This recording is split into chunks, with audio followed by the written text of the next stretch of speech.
Have you seen the internet debate going around at the moment? Oh, the wheels and fucking Wheels or doors? doors? This pisses me off. It does piss you off, doesn't it? Yeah, I don't like these sort of things. Oh, you don't? Because I love like irrational arguments. Mm-hmm. But when people started nitpicking what's a wheel and what's a door, that's when I lost interest. Oh, yeah. But anyway, like, of your view, I want to know your... And the world wants to know Jack Lynch's take. Is there more wheels in the world or doors? Just by your view. You know when we discuss Jokic and Embiid? Which we will discuss And today. no matter what you think, you're always going to lean with Embiid, and I'm probably always going to lean with Jokic. Because I don't know what you mean. just slight bias. And you know when there's like times in your life where you're surprised you have a bias? As soon as I heard that, I was like, fuck wheels, I'm team doors. I didn't even think about it. I just wanted there to be more doors. And on analysis, I have no idea. You have no idea. I'm a numbers guy. I haven't seen the spreadsheets. You say, okay. But what's your gut feeling? I think my gut feeling is doors. Okay. But from all the things I'm seeing, people are like, oh, there's evidence there's more wheels, but I don't buy it. You know, mate, you and I could never be more different. I don't know how we managed to be so different. And this is not planned for everyone at home. I don't know how we managed to be so different time and time again. Are you really wheels? I'm so wheels. You know what it is? And this is the thing. I know you don't sit on TikTok like I do. But if you sit on TikTok, there's a lot of like videos that people... Like, I saw Lego said there's 1.2 billion wheels made in the last however many years or whatever. And I count those as wheels. And there is doors with Lego as well. Yeah. I'm going to give that as well. Do I count that? I haven't thought of it too much about that. You count the wheels, but you don't count the doors. But I was thinking, so an average household, there might be, on average, apparently, this is one of the things I read, there's twice as many houses in the world than there are cars. But it's not just about cars. I know, but you know what it is? That was a good sort of like starting point. But how many doors are in a house though? Here's my uneducated statement. Yeah. And I do a lot of these. This is why I have a podcast. And this is why everyone hates you in the comments. This is why everyone hates me. Here's my uneducated statement that I'm stamping, and this is what I believe in. I believe it's wheels because on the surface and in our day-to-day lives, and everyone who doesn't work in a factory is like, yeah, look around, there's doors everywhere. But I think if you more so in industrial humanity is greater than residential humanity in terms of like objects and tools, and I think you'd find that underneath you're the biggest tool of them all. Mate. Welcome to the Bronx Shear Basketball Show. I'm your host, Nathan Callanan, and this is my co-host, Jack Lynch, who every week tries to get me to stunt or stutter there on the... And it works every single time. It does, a little bit. How are you, mate, Jack? Good. Life's good. Did I say my name's Nathan for our new people? I don't know. This is Nathan. Nathan's the not the coast. Nathan's the host. It says it about here. It says it here. He has no idea what he's doing. He's making it up as he goes along. That's it. All the gear, no idea. That's right. Thank you for providing the microphones. Welcome to the show, everyone, especially the people that are new. We're here to talk about the NBA, not wheels and doors. No. So let's kick us off. I don't know how this doesn't feel like a smooth entry to the show. When is it ever smooth? But that's right. So when is it? Let's kick off by congratulating Greg Popovich, who is now the winningest coach in the NBA. GOAT. The GOAT? He's the best coach ever. Yeah. 100%. Yeah. Is there no one? Doc Rivers? I almost fell for that for a second. Jesus. He was named one of the top 15 coaches of all time. Ridiculous. Oh, my God. Who could contend with Pop? Phil Jackson. He's got to be there. Red Auerbach. Celtics. Yeah. Yep. That's probably it. Yep. Brett Brown. No, Brett Brown. You know what? These days, I actually miss him. Yeah? Yeah. Have you seen his NBL? Fuck, you hated him. I did. You did. And now I hate Doc Rivers. Yeah. Funny that. Anyway. His NBL what? His NBL clips. Yeah. And he swears in them. And he's got his Boston. his Boston accent. I can't even do it. That wasn't bad. He's carrying it around in like the NBL fucking locker rooms and shit. But anyway, congratulations to Pop. He recorded his 1,336th win the other day in the regular season and is now the all-time leader in regular season coaching wins in NBA history. Retiring at the end of the season? Yeah. They're going nowhere. I feel bad for him. He doesn't want, he's a loyal guy, but they're going 21 seasons in a row with 50 wins. Yeah, I know. He's all right. But he doesn't want to sign off on a low, and I think he might have to. You reckon that's what he was after? Some people say LeBron's after the scoring first place of Kareem. LeBron's just still dominating, so kind of dominating. Yeah. But LeBron's not going to retire because he's just still very good at what he does. Pop has... I think he's done with coaching. I think it was just the last sort of thing to tick off the list. Yeah. Just to really stamp his name in NBA history and past Don Nelson. But I don't know. I think, and I don't know, like, do I want to put this on the record? I don't know. But his wife passed away a few years ago, and I think that sort of rejuvenated his love for coaching a bit more because he could really dive into it a bit more. So maybe he will keep going a bit longer because this is this is everything at the moment. Yeah. Maybe I'm just guessing and could be completely wrong, but like I feel like that would be a pretty justifiable approach from Pop if that was the case. So maybe he will keep going. Is it at all possible in this universe that he goes to another team? No. If that was the case, he'd retire. Yeah. If San Antonio didn't offer him a contract, would never hear from him again. Yeah. Off into the sunset. Similar to Kawhi when he retires. Yeah. LeBron James, you mentioned him. He dropped 2 50-point games, 56 against Golden State Warriors. A lot's happened in this last week, JR. I've got to tell you, some weeks in the NBA there's nothing, and some weeks there's a lot. There's a lot on the court, which is nice. LeBron dropped 2 50-point games, one against the Warriors, and then 56, and then 50 against Washington, just to show everyone that, hey, Westbrook might be shit. Don't you dare disrespect his family name. Westbrook might be shit, but it's not me. And man, it's what did I want to say? I had something to say about LeBron. I can't remember it, but it was along the lines of he is real good. Did you see this? I think I might have mentioned this the other day. I can't even remember what we talk about anymore on the pod, but it was something like people in their age 37 year points per game. Oh yeah. And he's at 29.3. Yeah. And next is like 13 points per game. He, unbelievable. Like those 2 50-point performances. And this season overall, yes, he might look a step slower, which is going to come. But at the same time, he's still just amazing. He's still one of the best players in the NBA. And I don't think he wants anyone to forget that. Interesting to see if AD can come back in time. Well, that's the thing. If LeBron obviously has these 40-point games in him. So he's not going to hit 50 in the playoffs. Yeah. But if they win a play-in game, get the 8th seed against Phoenix, and if AD's back, I know that like everything by the books is like they're not going to win. Every stat suggests they're not going to win. Yeah. But LeBron's proven us wrong how many times now? Like I genuinely cannot rule the Lakers out. Yeah. Until I see... And LeBron had that quote the other day, like until I'm buried 6 feet under... I've still got a chance. Yeah. And I hate the fact that I believe him. And I've thought that all season. For a while there, I actually were like, nah, they got no chance because of the team around them. But then AD went down with some injury. Now he's gone again. Yeah. But I don't know, I can't remember how many times he's been injured. But when he came back from... Anthony Data Davis, when he came back from his, I'm going to call it his second last injury, he was back to the best AD for like 2-3 weeks. Then he got stepped on again. Who stepped on? I can't remember who stepped on his ankle or whatever. But he was back. And Zaza Pachulia. He was crazy AD. So if he's going to be crazy AD and they've got a chance, at the end of the day, just in those last 5 minutes of the playoffs, LeBron, AD... Westbrook's not going to touch the ball. No. LeBron, AD, and just get whoever is the most in form, especially with shooting, whether it's Monk or... Stanley Johnson. Yeah, one of those. They've brought on... Alex Caruso, KCP, Kuzma. They've brought in Kentucky alumni... Wenyan Gabriel, who's made his way around the league. And I thought he was pretty much... Was he a process sixer for a while? No. He was a process everyone else. Yeah, that's right. Much later than that. And I thought he was never going to get another go in the league, but he's back on the Lakers. Nice to see. I think he might have actually got a stint on another team.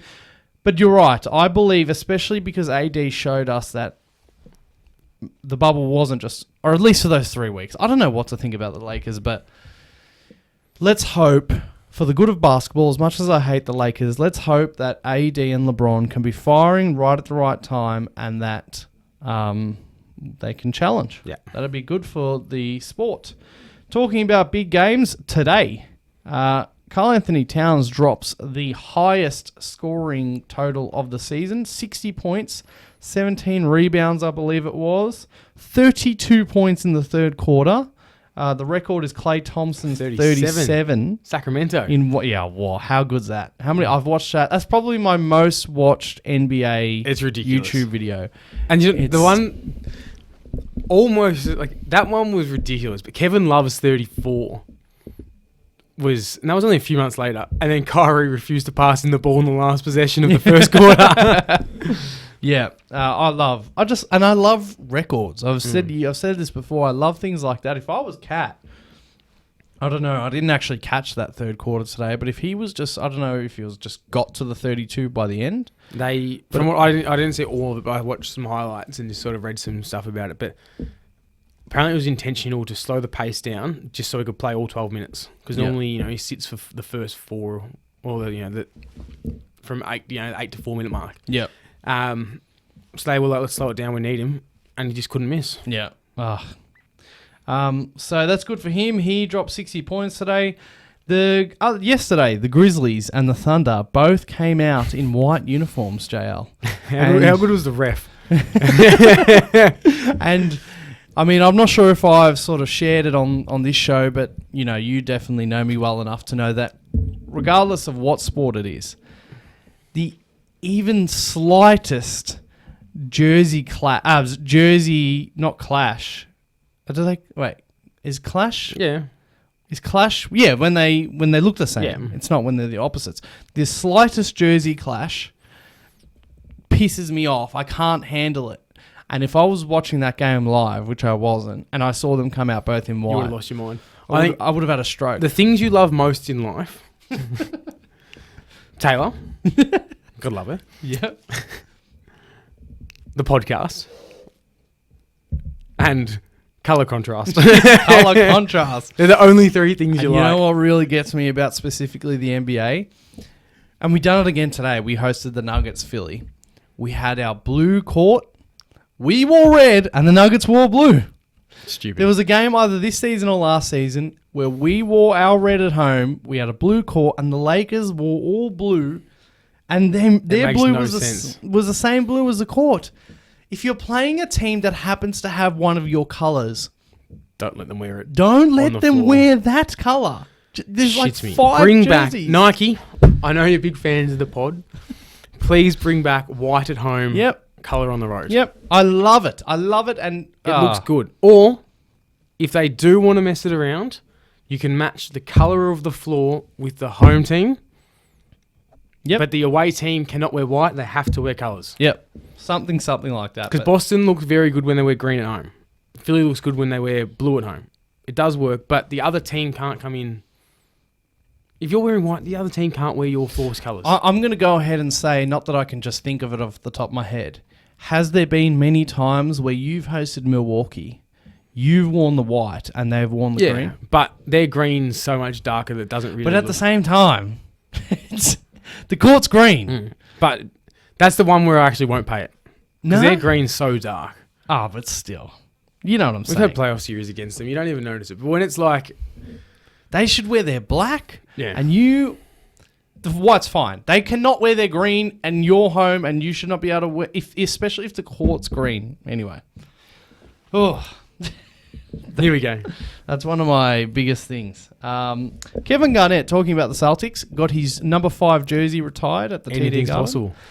And About time. Yes. And Overdue. did you see, I'm sure you would have seen all of it. Hey. The beef has been quashed with Ray Allen. Lots of hugs with Paul Pierce as well there. How much did Paul Pierce and KG talk shit as soon as they left the building? But it's good. About time. Yeah. So I get why they were pissed initially. yeah, But I mean, he made the right choice. He won a championship. that's You it. can't blame him. And then didn't Doc- the Celtics want to trade him for a while? Doc, he wasn't even starting. Avery Bradley was starting over him. Danny Ainge had tried to trade him for 2 seasons. Made all the sense in the world to go. Yeah. But how good's Kevin Garnett finally getting his first jersey retired? Because I believe he's refusing to get it done by the Timberwolves for the time being. Why? So this is why Boston hadn't retired it earlier.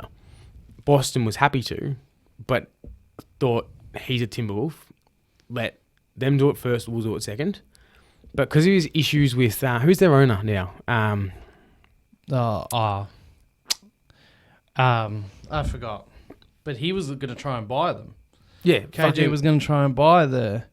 KG hates them. Whoever the owner is. he was going to try and buy the Timberwolves, wasn't he? Something like that. Oh, wait, no, it has been changed. It's been bought. Remember how A-Rod bought it? Yes. Who was the old owner? I don't know. I'm not aware. David Kahn or something, maybe? I don't know. But KG refused to have it done. Okay, so Boston because waited. of the owner, yeah. But then they think they've given up. Unless it did happen in Minnesota and I'm just completely out of touch here. Yeah. Which is genuinely possible. A-Rod. I forgot about A-Rod. No. It doesn't look like he's being retired by... Cool. Yep, I'm still right. So, yeah, what it was anyway, because A-Rod only bought that team, a year ago. But initially, Garnett refused to have his jersey retired until the ownership changed. Yep. Okay, let's keep going.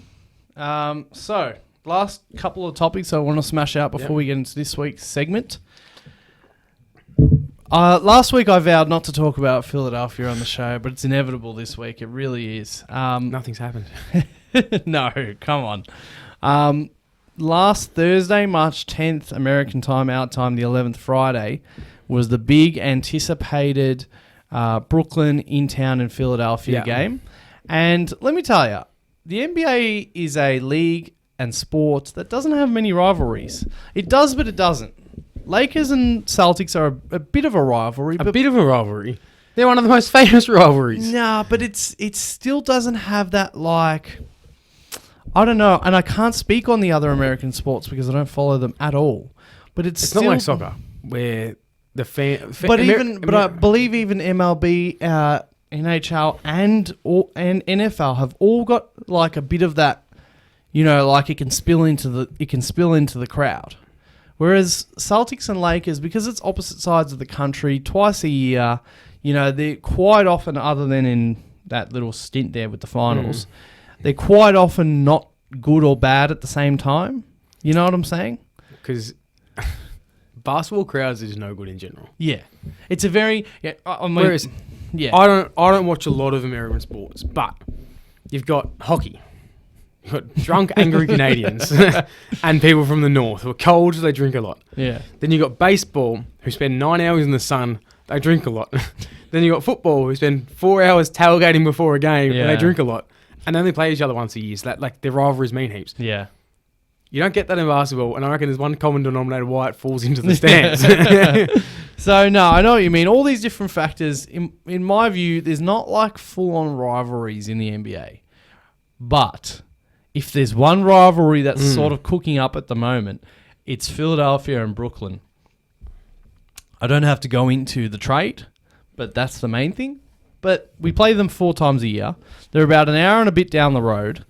For some reason, Embiid and KD, for 3 of the 4 games this season, have been exchanging words, getting chippy. Harden wanted out of his best mates. Ben wanted out of Philly after, you know, being part of the process and all that sort of stuff. It's all happening. And then there's the Philly crowd against Ben Simmons. Yeah. How happy did that make you? All the booing. Oh, well, it did. Did you see the Bronx cheer for Ben when he dunked? Yeah. Yeah. So what I'll do is at the end of this episode, so stick around for it, I'll play that clip of the Sixers fans, if you haven't seen it, giving Ben Simmons a Bronx cheer for his dunk. We love a Bronx cheer. You want a definition of a Bronx cheer? That is the distinct definition of a Bronx cheer. Ben Simmons walks in, warming up, but not even really warming up because he's still injured, which I'll get into. Dunks the ball, just like, you know, puts down. everyone's cheering him. You know, why did you do that with the Hawks? Blah, blah, blah. That was a Bronx cheer, a sarcastic cheer. Okay, so Still injured. So before this game, you know, there's a bit of a honeymoon phase. You know, we did lose here once, I think, or something like that with Harden. Yep. But to be honest, this game, the real rivalry that it was, the Ben Simmons return, the Harden against his mates, Kyrie Irving was able to play, KD, Embiid. This was like a playoff game. It really shouldn't be. And your two best players played like a playoff game too. Well, Embiid was our only player that came to play. Tyrese Maxey gets a pass, but unfortunately, not really if you're trying to win a championship. He scored 4 points on 7 shots.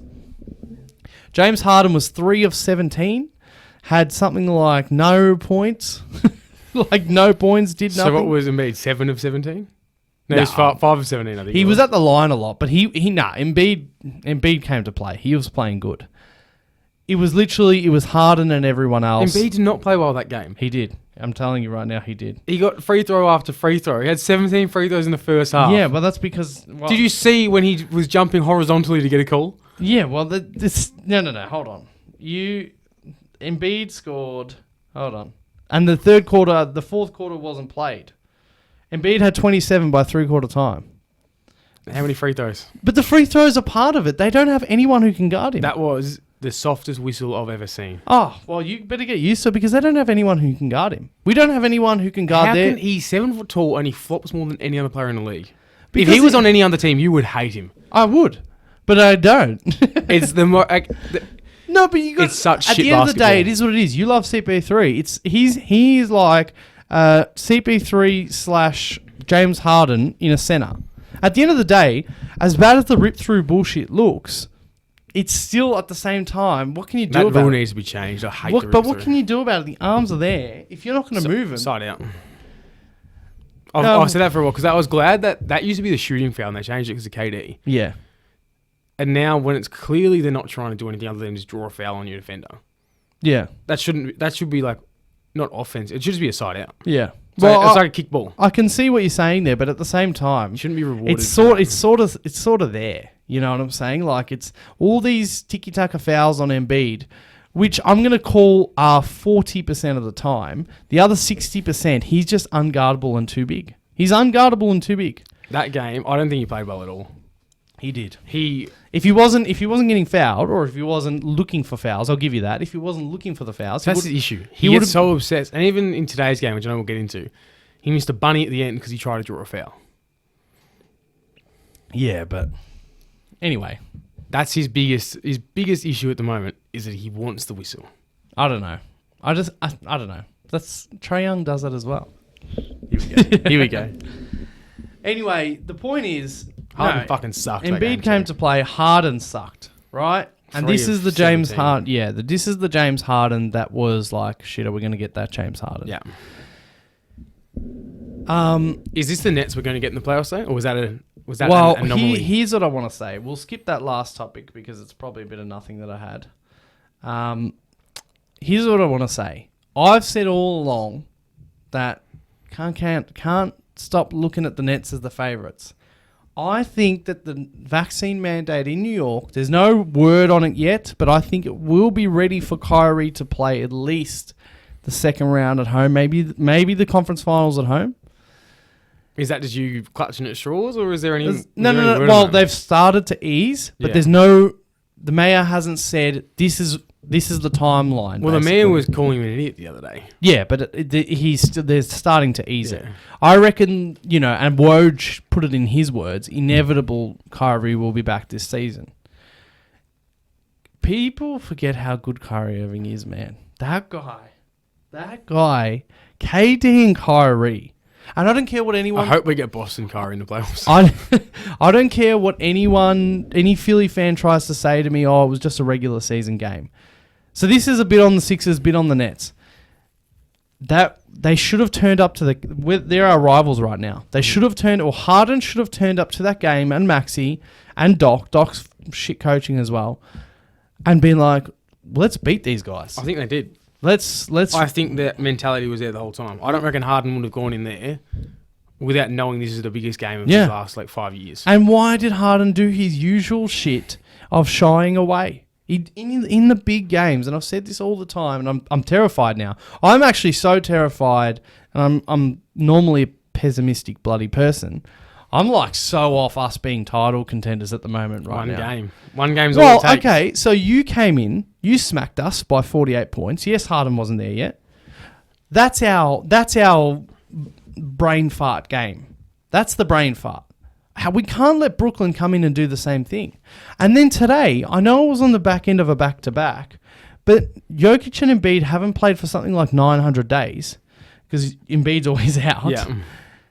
This is finally the time we get to see Jokic and Embiid go head-to-head. There's no Murray, there's no MPJ, and they come into Philly and Jokic... Embiid had the better night, you could argue, but... He had the points. You might even be surprised. I'm starting to swing around on that. Yeah. How crazy is that?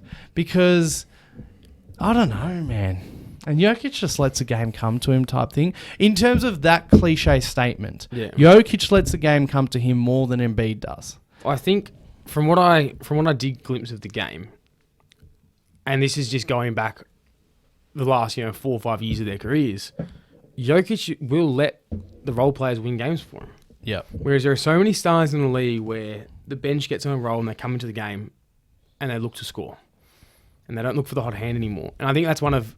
Obviously, we talk about how good of a facilitator Jokic is. But it's not even reading the game when the ball's in his hands. It's knowing, hang on, the defense is just watching me right now. These guys are on. Yep. I'm just going to stand here. And they're going to play a 4-on-3 because they've got 2 men watching me. Yep. So the Jokic today against Embiid and Philly had 22 points, 8 assists, 13 rebounds. Embiid had 34 points, 9 rebounds, 4 assists, and I think a couple of blocks. But the difference was in the... doesn't say bench points. I don't have a bench point stat, but it was something like 30 or 40 to 14. And this is exactly what you're talking about. Bones Highland. Oh my God. Did you happen to see it? I saw the last 2.5 minutes of the game. He just stroked 3 3-pointers in a row. He just kept shooting him, this guy. And Boogie hit 2, didn't he? Yes, he did. That would have hurt you. Anyway, the point is that I'm very worried at the moment about the Sixers and their title contending chances because the smack in the mouth was from Boston, not from Brooklyn. The Brooklyn was the one that we go nuts. We stick it to them. Ben Simmons is in the building. We need to stick it to his team. And they did the opposite. They came in firing Brooklyn. Yeah. And another thing I wanted to say, JL, I don't know, a couple months back, we did a start bench cut. Mm-hmm. I think you did it. KD, Jokic, Giannis. Arguably maybe the 3 best players with Embiid and LeBron sort of at the top at the moment. And Steph. Yeah. Let's just say those names. Steph, Jokic, Giannis, LeBron, Embiid, and KD. I said then that KD is the best player in the NBA. And I said, it's just pretty simple for me. And I'll say it again now because I really want to make it clear. Here's what I want to make clear. If the Nets stay in the playoffs and Kyrie Irving comes back can start to play home games, they're going to win the title. That's number one. And right now and this season, Kevin Durant is so far and away the best player in the NBA. So far and away. It's not even funny. I don't want to hear Jokic, Embiid, Giannis, Steph Curry, LeBron, Kevin Durant, and I used to criticize him for, I know you don't like it, but the lack of killer. I reckon since he's gone to Brooklyn, and maybe in the tail end of that Warriors sort of stint, but more so since he's gone to Brooklyn, I reckon he's got a bit more of that in him. And that's all of these things are contributing to him being this. He is unfucking believable. I think KD's the same as we've always seen since probably his second year in the league. He's unbelievable. But he could be the best player in the league. He but is. he's not far and away the best player in the league. It is so close. It's like a 4 or 5 man race at the moment. But the thing is, you know why it is? So, you know why... Okay, I'm a Sixers fan, but you know why I always sort of lean to Embiid? Is because as good as the facilitating is, the number one thing in basketball is scoring the ball. And Embiid tends to do that, I know, with free throws, but higher than Jokic, right? And then there's the defense, blah, blah, blah. As of right now, KD is far and away the best scorer, and he's one of the best scorers of all time. Yeah. But he's so far and away the best scorer, like, that's where the huge gap is. When he wants a bucket, when he wants a three, you know, when Jokic is playing well, when Jokic is on fire, when Embiid's on fire, when Giannis is on fire, when Steph's on fire, and when LeBron's on fire, maybe you can argue still LeBron. But all those other ones, they still aren't close to what KD's like KD on fire. is automatic. But I think, and it isn't necessarily a slight on Durant, but You just can't stop him. the thing about it is you can't stop his offense. But when he's got the ball and he's looking to score, you know exactly what he's doing. And I think that's probably what's at the height of his career. That was always the one thing he couldn't do that LeBron could, was you knew that KD was going to shoot. Yeah. So all you had to do was wait till he's getting in his dribble and throw a second man at him, and that's when it sort of fell apart. And LeBron would always pass out of the double team. And while Durant still, like, when he's got the ball in his hands, you're like, fuck me, here's 2 points. You know it. But obviously it's not always 2 points. But it feels like it always is. Yeah. Because it's so effortless. But he doesn't necessarily make his teammates better. No. He gives them a lot more time to shoot because of spacing and everything. But even Embiid, who's not known as a passer, makes his teammates better than Durant does, I think. Well, just the other day, for example, against us, terrible game plan by Doc. I mean, I don't know what to do with KD. I get that. But we were blitzing Embiid up high. Yeah. You know, we'd go blitz him straight away. Did I say Embiid? KD. We were Blitzing KD with... we were blitzing KD straight away. And it looked like he was passing well the other day because Seth Curry hit something like 25 points. Joe Harris is not in, but Seth Curry, and they've got Patty Mills and Kyrie Irving. I think with this team, yes, I'll give you that. But then I still go back to that Milwaukee series and that toe on the line. This guy, for me, he's so clear the best player. He's so clear. Because Jokic, Embiid, Giannis, Curry, and I'm sorry, but LeBron now even can't push that button like KD can. Like he can. He's you know, people say, is he the most unguardable player ever? Because he might be. No. Who's the most unguardable ever? In scoring the ball? Shaq. Well, Shaq, you know how people are like, oh, Steph Curry changed the league because people shoot threes now. Shaq literally got fat 7-footers jobs in the NBA just to take 4 fouls and just fucking hold him there for a bit. Just hope for the best.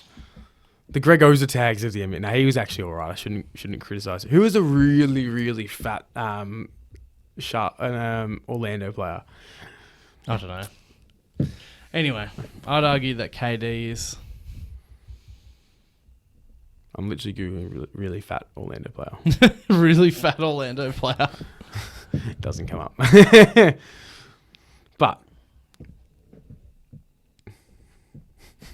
who's this guy? I don't know. This is the guy I'm thinking of. He played for years. I don't know. Oh, wait, did he play for the Kings? There's a guy who played for the Kings. Minnesota. Oliver Miller. Oliver Miller.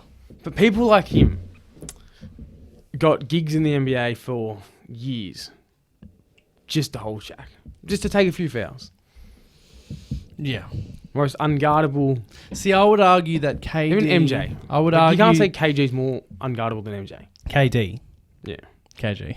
You said KG. Do you know? KD. Yeah, but I don't know. I will never... I'm not going to act like I've ever studied the old greats and stuff like that. And when even I say LeBron's studied, more unguardable than KD. Yeah, see, this is what I'm saying. LeBron averages more points per game in his career. I know, and more assists. I know, but the act of KD at his best, a bucket. Obviously, you talked about the passing. Yeah. Obviously, MJ's silkier and smaller. And a better scorer. So, who did I say? MJ. Yeah, but KD's... Come on, man. KD can give you anything. He can give you anything from the triple threat. So can LeBron, so can MJ. Shaq can't. But KD can shoot over any length hand. Not buying it. You don't like but KD. he's just not you think nearly... Steph's better than him? Steph Curry is better than Kevin Durant. Are we doing this again? Oh, fuck you. Yeah, see, this is the KD, man. He's so far and away the best. He's the best. One last thing on Philly. I should bring this up. There's the other stuff can get a miss. Did you hear what Andrew Bogut said? No. Andrew Bogut last week... What did that old racist say?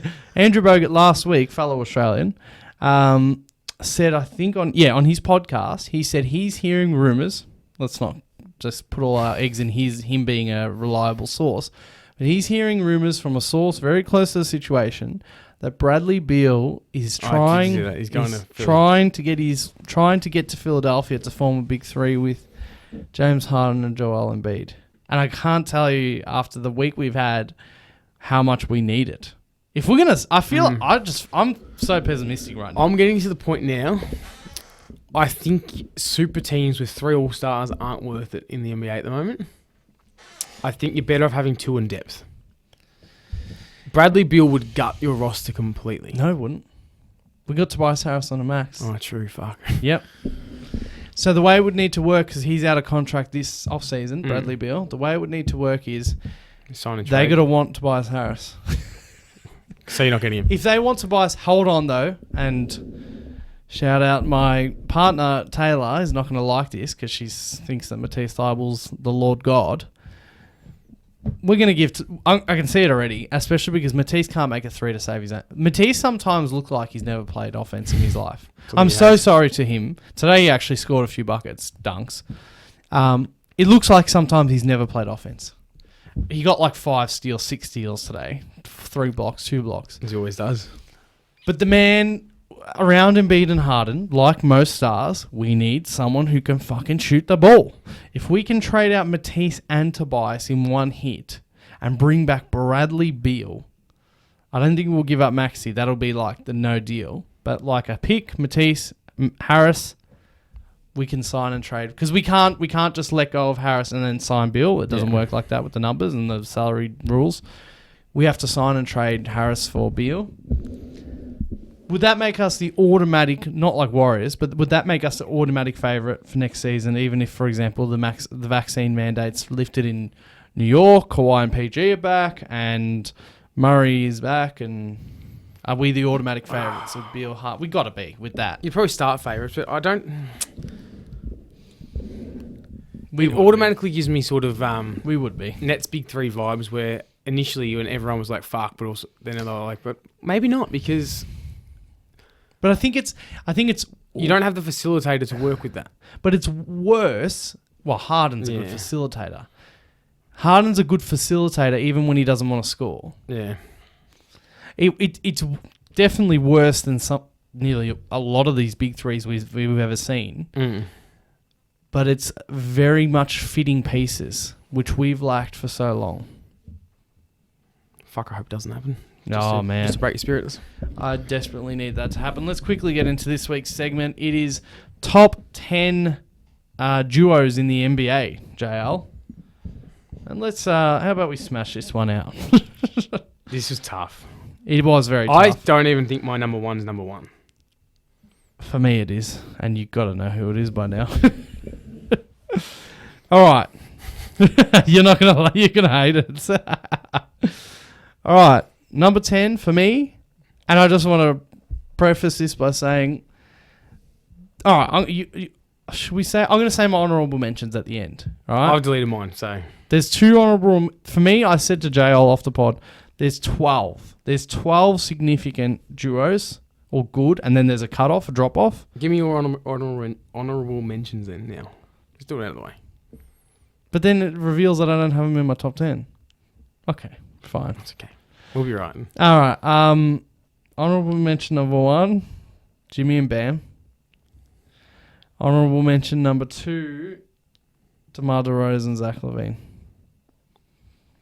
I had one of the 2. Who? You'll soon find No, out. you fucking... All right, whatever. All right, so I'll kick us off. Number 10, Rudy Gobert, Donovan Mitchell is my Number 10. And this is hard. These are so hard to order. So hard to order. But I've got them here. And you know what? You could argue. So I had to, to make these decisions, I went into playoff mode. Which we always do. I like that that's our barometer each week. Yeah. Playoff mode, you've got to put these guys down here. So that's my number 10. Mitchell and... They were my last ones cut. Oh. Just. Don't. It was really hard. Who'd you... I think I know who you've put in, and I don't know if I agree with it. Okay, my number 10. Don't and say this it. was really hard for me to put in. Don't say it. You're going to say it. Joel Embiid and James Harden. No, no. This one was really hard because when healthy, which gives a bit of a way, they're much higher. The better of the two players, I think, in my mind, MVP candidate this year. No. Jokic and Jamal Murray. Oh, what? And honestly, and I hate that I'm doing this, but I think Jamal Murray is genuinely the letdown here. And obviously he's been out for so long. But when I was putting the rest of them in, and it was so fucking hard. You saw how much I was debating where players were. But right now, the way I'm sort of expecting Murray to come back, and Murray obviously had that bubble that was incredible. But for most of his career, he's been a streaky shooter, inconsistent. And if he comes back to that, which is what I'm expecting, I think that's probably where they're going to lie. Yep. Wow. That Big is shock? huge. Big shock. You actually hear where I've got them. So for everyone, I'm higher on Jokic than you are, but you're higher on Murray than I am. Yeah. So for everyone, we are including players that have been out all this season. We didn't do that last week in whatever our segment was. Defense. But like Murray and, to reveal some other names, Paul George and Kawhi, especially Kawhi, they're all included. They're all included, and we're counting them at their highest. You're counting them at their highest? Yeah. Wow. But not their highest in terms of, like... Not in terms of their career peak, but what I'm expecting them to come back as. Not like as a...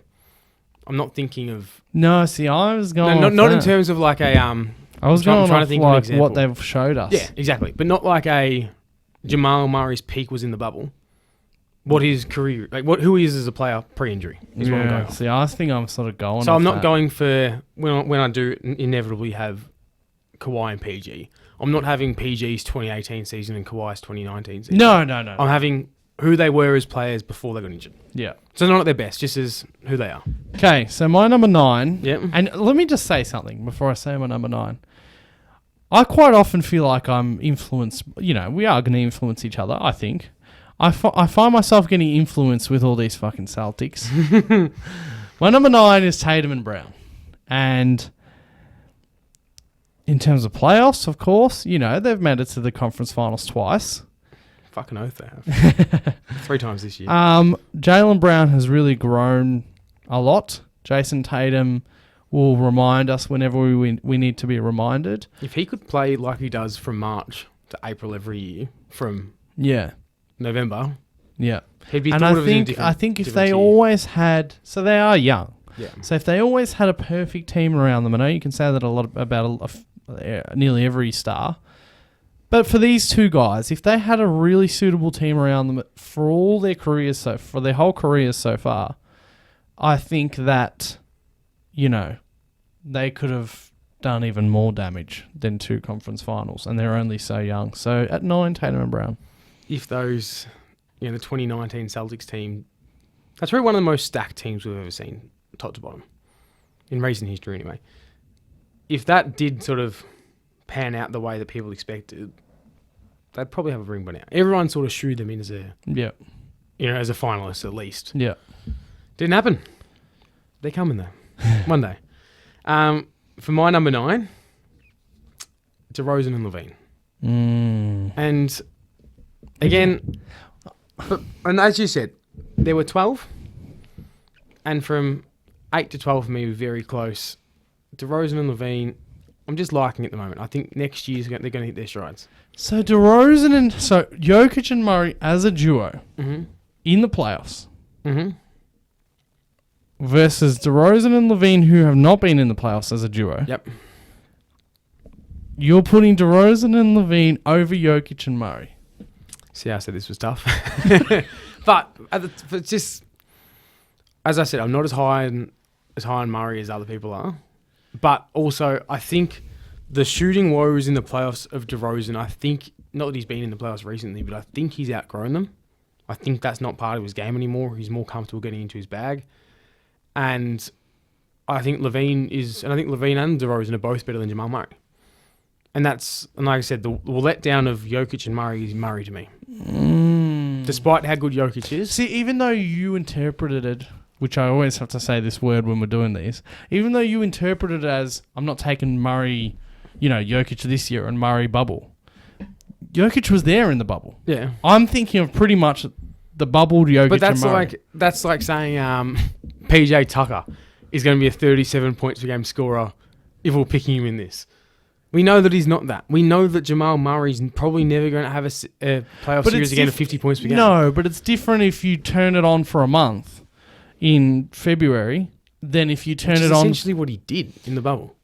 But the playoffs are the playoffs. Yeah. If you turn it on for at the end of the day, it was like a 14-game sample size where he dominated. Yeah, but if you turn it on for the playoffs, that's the time where you're allowed to do. There's been 200 other games of his career. I know, and I agree with that, and that's his criticism.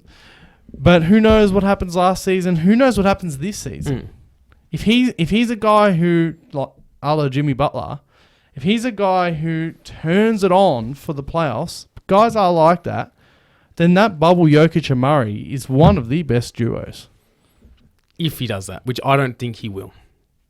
And I don't think, even if he never did his ACL, I don't think he ever would have done that again regardless. You think that's just a I total think that anomaly? was a complete anomaly. And that's why I'm just not as high as him as other people. See, I just look at that, pretty much. So, my number 8, and I know I'm going to fucking get killed for this again, is Devin Booker and Chris Paul. Me too. Well, there you go. You know We've agreed for once. Here's the thing. And come kill me for it, whatever. I'll say it for the 1,000th time. Last year was one of the cruisiest to get to the finals NBA postseasons ever. The Bucks and the Suns weren't the best teams in their conferences. It was the Clippers and maybe a healthy Lakers, and it was so clearly the Nets. For me, at least, people can say what they want. Book and CP3 getting to the finals doesn't mean shit to me. And the first seed right now doesn't mean shit. And it's mainly a team thing. It's not a duo That's thing. why I had him a bit lower, is because despite how good Devin Booker and Chris Paul are, it's a team thing. Chris Paul makes the... I hope the camera picks that up. Nath just cops a facial from his water bottle. But I think Chris Paul makes the 9 other guys that get minutes on the roster that much better. Yeah, he does. It's not necessarily him and Booker dominating. It's him allowing Booker to dominate while Chris Paul makes the rest of the team so much better. Yeah. All right, you might be really surprised at this one. My number 7, Joel Embiid and James Harden. Simple. Been together for 7 games? How can we possibly? People have different interpretations. Some people might be like, what the fuck are you talking about? You putting this top player and this top player. As of right now, and look at the Nets game, look at the fucking today, look at the fucking all these games that we're losing.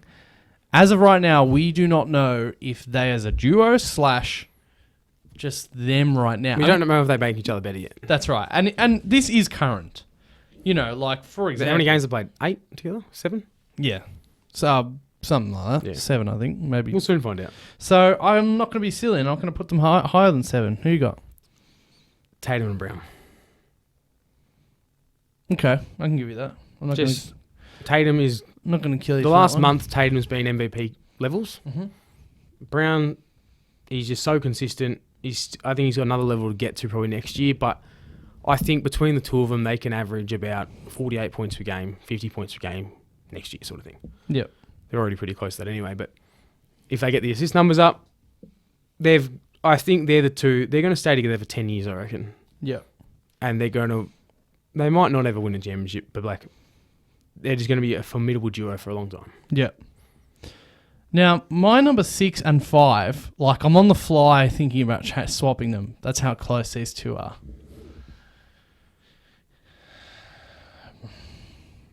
I'm going to swap them. Yeah. So my number 6, which again, might get killed for, is Steph Curry and Draymond Green. Me too. Yeah? Yeah. Yeah. I nearly had them at 5. At this point in their careers, they are both still very exceptional. Steph turns 34 today, so happy birthday to him. But that's And a bit of a what do you have today? A lot. 45? Yeah. Something like that. Crazy shots. He didn't as well. crack 50, did he? You know how I feel about Steph. He's my favorite player, but he can be exploited on defense. And if you smother him, you smother him. This is the thing about shooters and small players in the playoffs.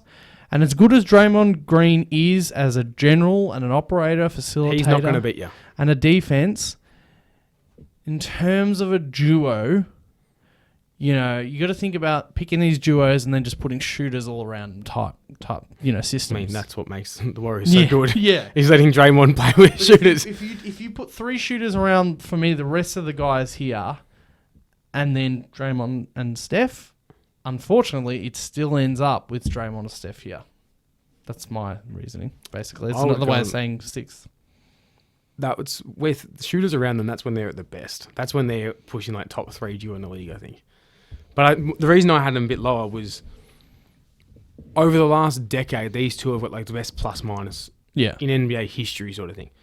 They work so well together, but it's not necessarily just these two. It's the personnel that allows Draymond to hunt for assists, but allows Steph to work off ball.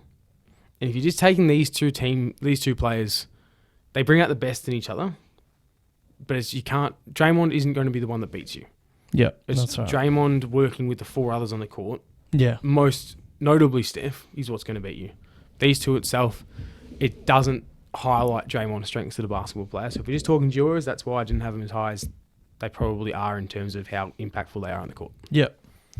So my number 5, that was nearly below Draymond and Steph, is, and this is a bit controversial, it's Giannis Antetokounmpo and Drew Holiday. The usual duo of the Bucks is Giannis and Chris Middleton. In my personal opinion, Drew Holiday is better than Chris Middleton. And so the duo of the Bucks for me, if it has to be cut down to 2, is Drew, not Middleton. And I think they'd be lower with Middleton. I think they are number 5, Giannis and Drew Holiday. For number 5, I've got Harden and Embiid. Much higher than me. I think 2 spots. At their best, they can be as damaging on anyone, as anyone on the list above them. As it's pretty much they're very new to it, and they both have a bit of baggage when it comes to playoff performances so far in their career. Yeah. And I've defended Harden plenty of times. I don't think his playoff unsuccess. I don't think his playoff woes are as bad as people say, and I don't think Embiid's really had an opportunity to thrive in the playoffs yet with the cartel around him. So while it doesn't look promising so far in terms of what their careers have been, I don't think that's necessarily something you're going to hold against them. Much like the way that people thought about Lowry and DeRozan. Everyone would they get to the playoffs and people would just know it's not going to happen this year. Yeah. Whereas I don't think that's the case for these two now. There's not that reputation going against them. Yeah.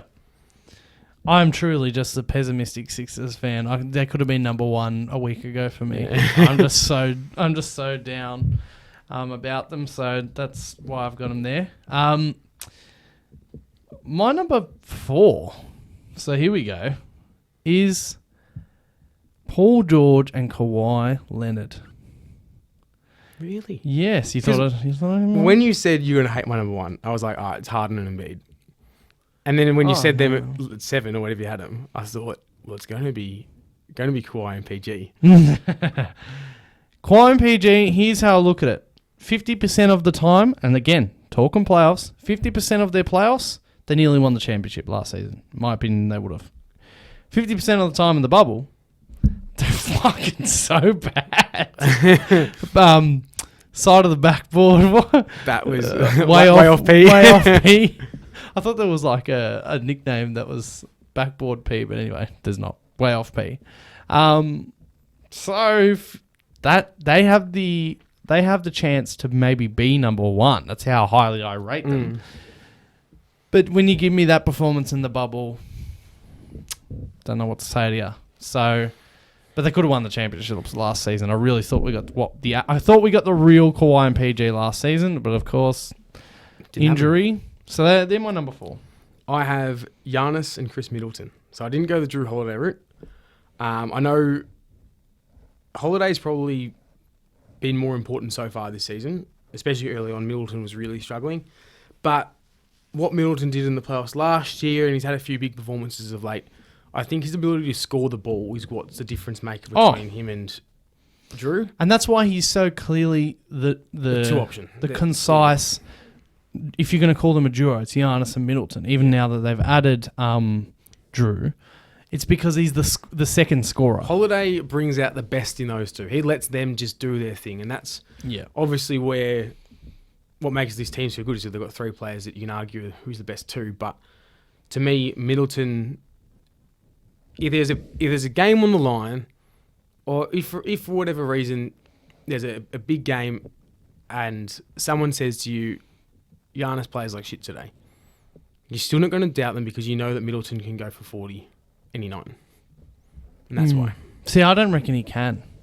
You're much higher on Middleton than I am. He's a great scorer. And we've talked about how you reckon he's always cooked the Celtics. Yeah. Oh, mate. And that can make you can can paint your picture on a player. That playoff series where he shot 70% from the field or whatever it was. I can't remember. Cash Middleton. I can't remember who it is that always cooks us. Ish Smith. Anyway, so that was your number 4? Yeah. My number 3, so it was coming from before, Jokic and Murray. This is how This is how highly I keep banging on. I reckon we'll see, coming off an ACL. I reckon they are such a good chance to win the title if it's true that they're coming back. And they play so well together.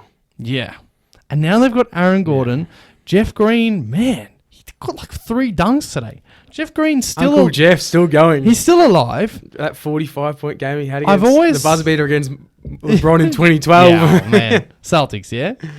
Yeah. Back in the day. I thought he had the chance to be like the best player in the league at one point. Well, we can think that with the wing bodies. But anyway, Jeff Green is a nice piece off the bench. They're well coached. Jokic, just as you said, can get everyone involved. He's such a great player, Jokic. I believe in Bubble Murray. I do believe in him. I believe in MPJ as some form of just straight offense. Aaron Gordon's good as a defensive, body. He'll get you 12 to 14 points a game. And Will the Thrill. Will Barton's still cooking. Don't forget about Will the Thrill. What I think, the reason as well that I'm a bit down on Murray is that, and I mentioned this about Durant earlier in terms of passing ability, Jokic's best ability is just carving teams with his passing. Yeah. And that's why they're still winning games despite MPJ and Murray being out, is because he is so hard to defend because he makes you defend all 5 of their players at all times. And when Murray's on the court, despite how good he is, it's a bit ISO.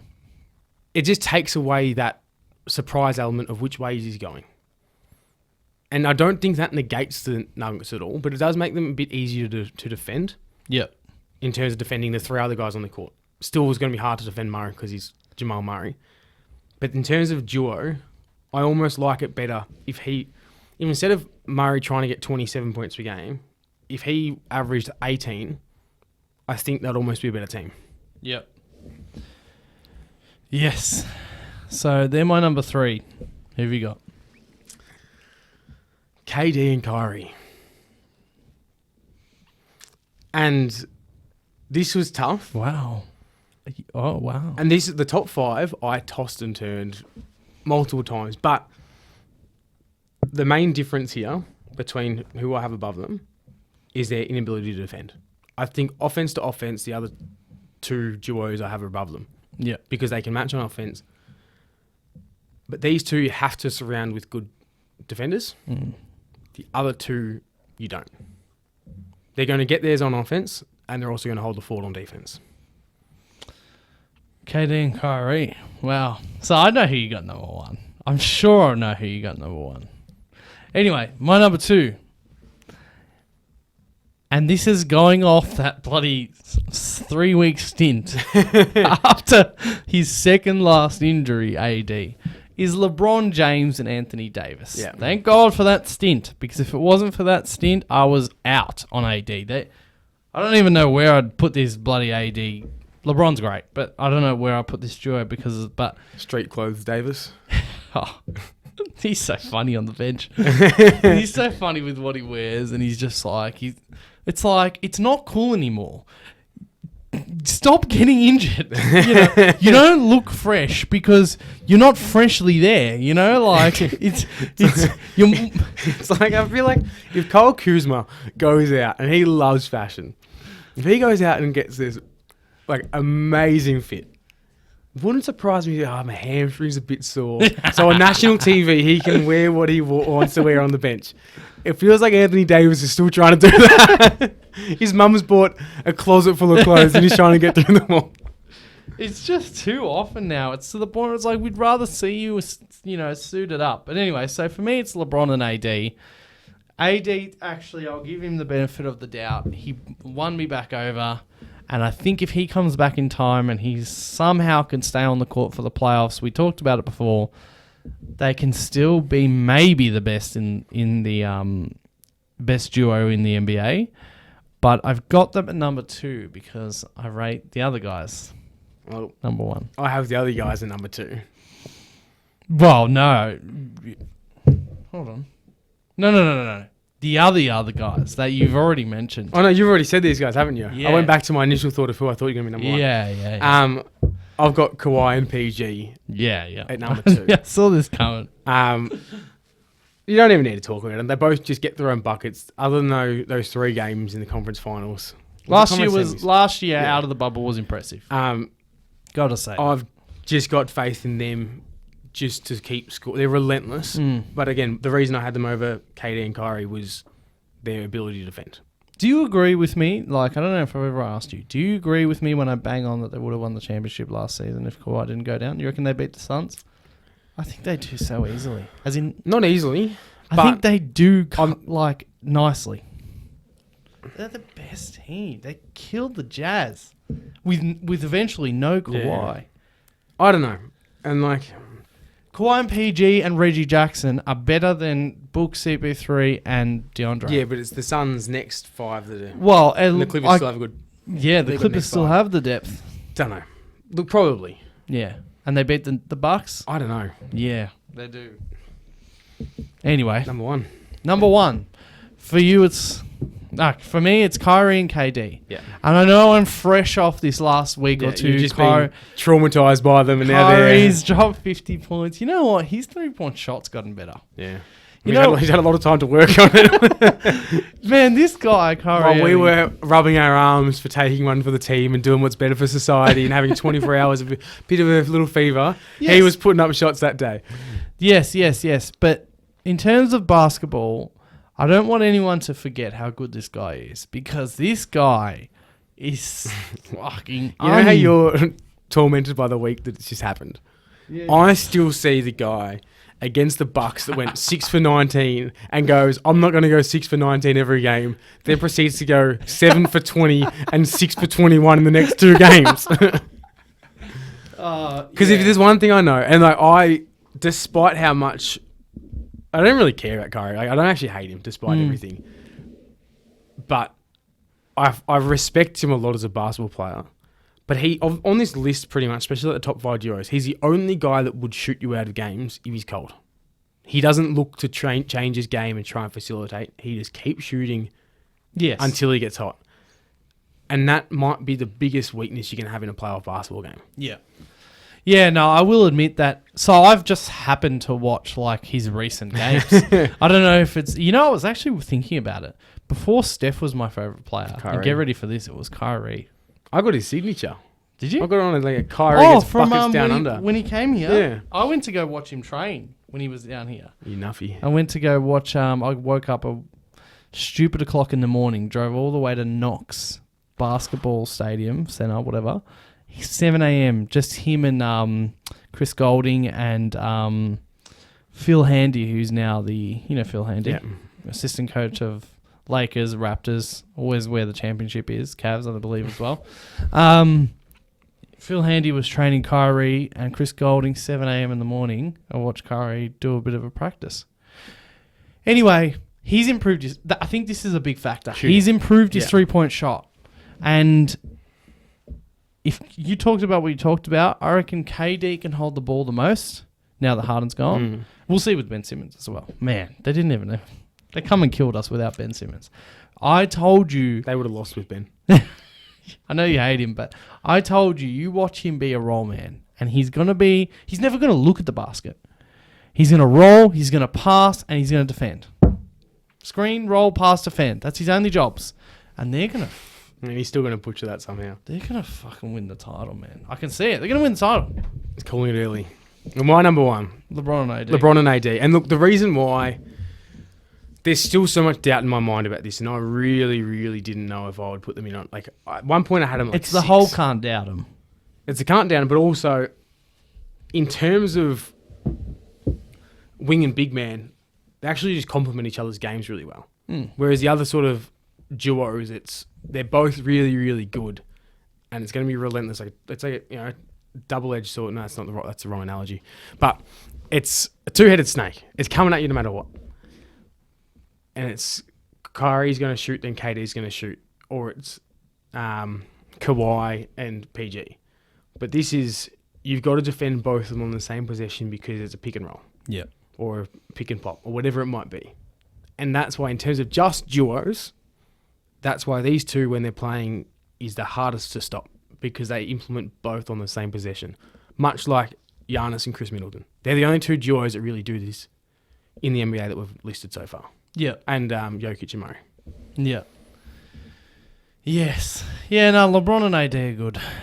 Anyway, if he plays. I skipped over the other topic I was going to have of the day, but the other topic just outside the segment was going to be things for a very uncertain season. Things are taking shape right in time. It looks like MPJ and Murray are going to be back. Let's not dive into it. But some people are starting to believe that Kawhi and PG are coming back. Can you believe that? I don't. Not at all. I don't, but Kawhi keeps warming up before games. He keeps shooting around before games, and he's jumping. He's jump shooting. That's the easy part, though. I know, but I'm still scared. You can do that after 6 weeks after an ACL. Yeah. It's everything else that comes with it. You know what I'm saying. It's still scary. Paul George has only got a little elbow, I think after the 2 years we've had, it wouldn't be surprised if they're... I always mention the NBA writers, whoever writes the scripts, much like WWE. I brought this up last week. If they've just pulled them together at the right time, and then someone's going to leak a dick pic on Snapchat as well, because there needs to be a bit more fun in it.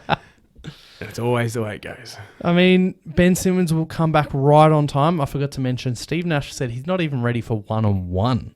Ben Simmons he's done for the year. You said that, didn't you? If he's not playing one-on-ones, he's not playing this year. Fuck. Don't tell me. Or Steve Nash is lying. Yeah, or isn't in the know. It's something. Obviously, Embiid and Harden going to try and work it out. My guess is that the vaccine mandate in New York is basically in one way or another going to work out. NBA writers again are putting it in there. It's going to work out for Kyrie to be able to play the Eastern Conference Finals in one way or another. So that's Brooklyn being ready. Brook Lopez returned today. Brolo. Brook Lopez is back. The Bucks were missing him. Giannis can't be a 5, as in on defense. Brook Lopez is back. CP3 will come back right on time. For a season that was so uncertain, AD will come back right on time. Buckle up, NBA fans. I'm not trying to advertise here, but buckle up because mid-April, or whenever it starts... You didn't even mention Jamal Murray. And Jamal Murray... MPJ. I think I started with that. Did you? Jamal Murray, MPJ. Who else is there in the West? Oh, man. It is Enos Freedom's going to get another contract somewhere. It's not on the surface yet, but But if you Bubbling if away. you lift the rug or the blanket, you can actually look, and right now there's all these things happening that mid-April next month we're going to be ready for the playoffs, and all these big teams that it's uncertain, anyone can win it. I reckon some of these big teams are going to come and be like, no, we're here. Bam's back. Jimmy's back. Bam, They're healthy. Miami are just about healthy, and Caruso's back.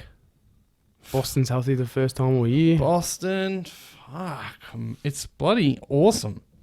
It's awesome. Or it's going to be like a bad stream. Draymond Green's back as well. Draymond Green's back. Yeah, It's going to be a big stream. Clay Before. hit 38 points. He's starting to find the groove. James Wiseman's about to be back. It's all happening. It's all bloody happening. So get ready, NBA fans. Give the Riders a promotion. Anyway, let's time. cut it off there, JL. Thank you for joining us. My pleasure. Are you going to join? Were you thanking the?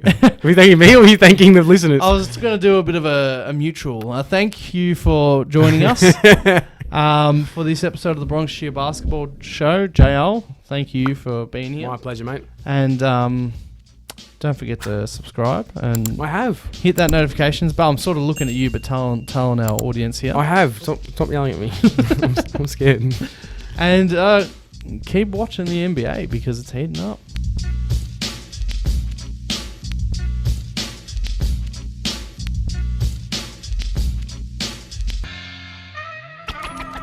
But he's sticking you and taking all your money.